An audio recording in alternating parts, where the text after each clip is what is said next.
रायगडच्या मुरुडमध्ये शिवसेना काँग्रेसच्या युतीचे बॅनर झळक अंबादास दानवेंनी बाण पंजा एका साथ असं ट्विट करत शिवसेनेवर निशाणा साधलाय। यावरती उत्तर देताना मंत्री भरत गोगावले यांनी अंबादास दानवेंना एवढं नाकाला हाका लावू नये, आम्ही जनतेच्या हितासाठी एकत्र येतोय, स्वार्थासाठी नाही असं प्रत्युत्तर सुद्धा दिले।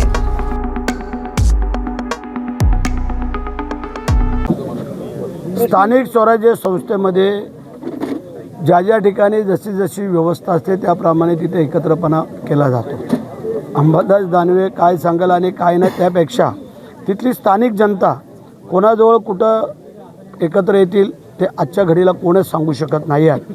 कारण जे काय दिग्गज मंडळी आहेत हे आपापल्या सोयीनुसार कुठेही कोणाकडे पण एकत्र येऊ शकतात, हे आपण या नगरपालिकांच्या निवडणुकीला पाहिलेलं आहे। त्यामुळे अंबादास दानवेंनी एवढं नाकाला म्हाका लावू नये की काय आणि काय नाही, की आम्ही जर इथं एकत्र काही ठिकाणी येत असो ते जनतेच्या हितासाठी, वैयक्तिक स्वार्थासाठी नाही।